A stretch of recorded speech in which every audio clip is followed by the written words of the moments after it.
Break બાદ આપનું ફરી સ્વાગત છે. વિરોધ પ્રદર્શન, ધરણા અને આંદોલનો ભારતમાં ખૂબ સામાન્ય છે. નાગરિકો પોતાની સમસ્યાઓ જુદી જુદી રીતે રજૂ કરી શકે છે, પણ વિરોધ માત્ર ને માત્ર કોઈનો હાથો બનવા માટે થતો હોય તો એની સામે અમને સખત વાંધો છે. અરાજકતાનો એજન્ડા હોય તો અમે અવાજ ઉઠાવીશું. અમે આજે ફૂલ સ્ટોપમાં દેશના હિતમાં અવાજ ઉઠાવવા જઈ રહ્યા છીએ.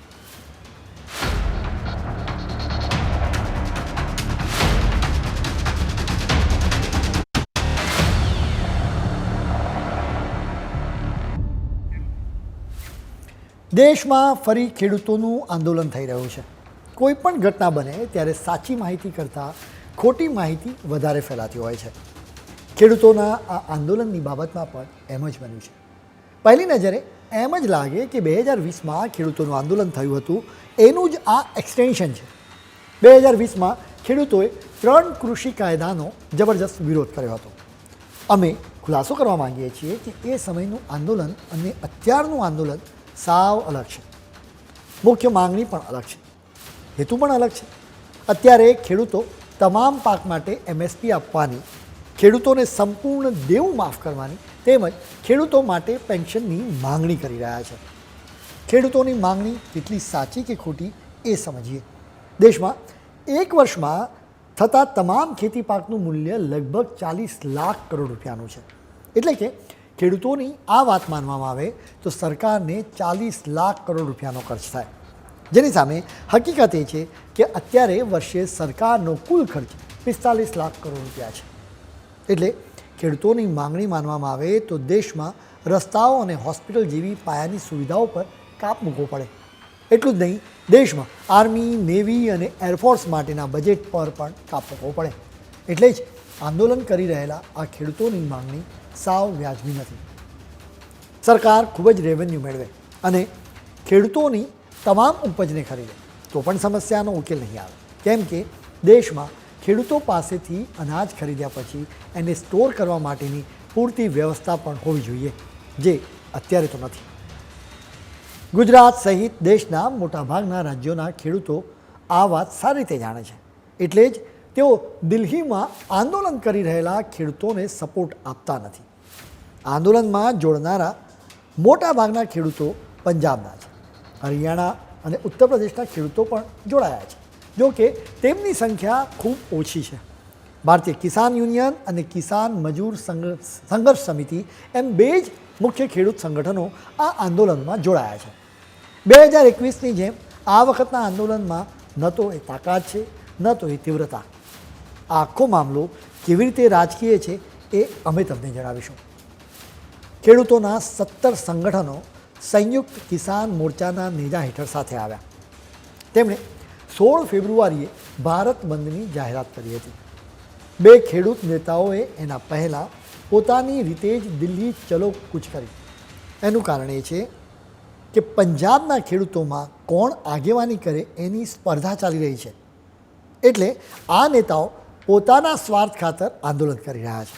સવાલ એ છે કે MSP આઝાદી બાદથી સળગતો મુદ્દો છે. હવે લોકસભાની ચૂંટણીના થોડા સમય પહેલાં જ આ આંદોલન થઈ રહ્યું છે, તો એનો ઈરાદો રાજકીય હોય એમ લાગે છે. આ ઈરાદો જાહેર પણ થઈ ગયો છે.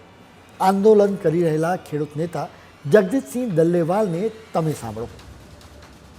ਮੋਦੀ ਦਾ ਗ੍ਰਾਫ ਬਹੁਤ ਮੰਦਰ ਦੇ ਕਰਕੇ ਉੱਪਰ ਚੜ ਗਿਆ, ਉਹ ਨੁਕਸਾਨ ਉਹ ਇਹਦਾ ਗ੍ਰਾਫ ਡਾਊਨ ਕਿਵੇਂ ਆ ਸਕਦਾ ਹੈ.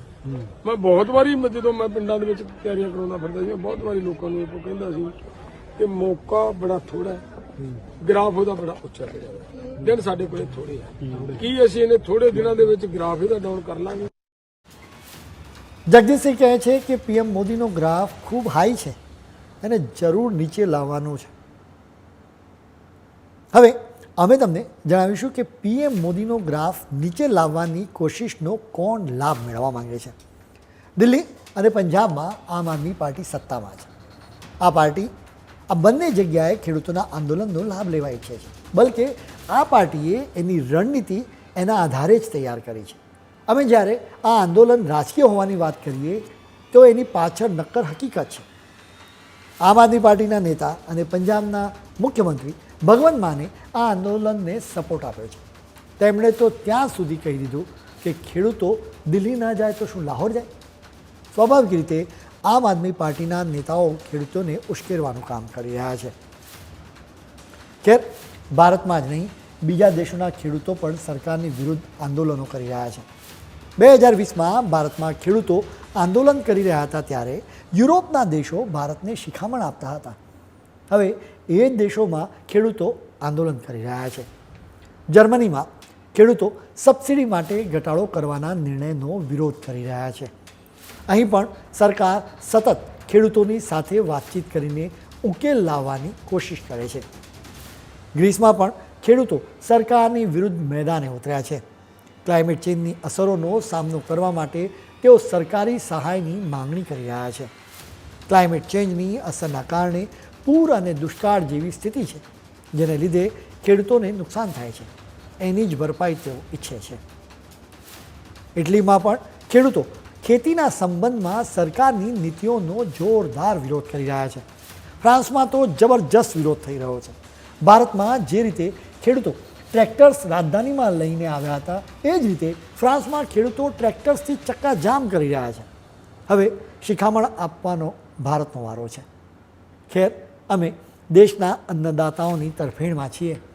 જરૂર પડશે તો અમે તેમના માટે અવાજ પણ ઉઠાવીશું. પરંતુ અત્યારનું ખેડૂતોનું આંદોલન રાજકીય છે, જેનો ઈરાદો વિરોધની આગ પર રાજકીય રોટલો શેકવાનો છે, જેનાથી ન તો દેશનું ભલું થશે કે ન તો ખેડૂતોનું. વાત સરકારની છે તો પીએમ મોદી અને એમની સરકાર વારંવાર ખેડૂતોની કમાણી વધારવા પર ફોકસ મૂકી રહી છે. ખેડૂતોને જરૂરી સહાય પણ આપવામાં આવી રહી છે. આવી સ્થિતિમાં ખેડૂતોએ પણ દેશના હિતમાં યોગ્ય રીતે પોતાના મુદ્દા ઉઠાવવા જોઈએ. આજના બુલેટિનમાં બસ આટલું જ. કાલે ફરી મળીશું નવા એક મુદ્દા સાથે. ત્યાં સુધી રજા આપશો. નમસ્કાર.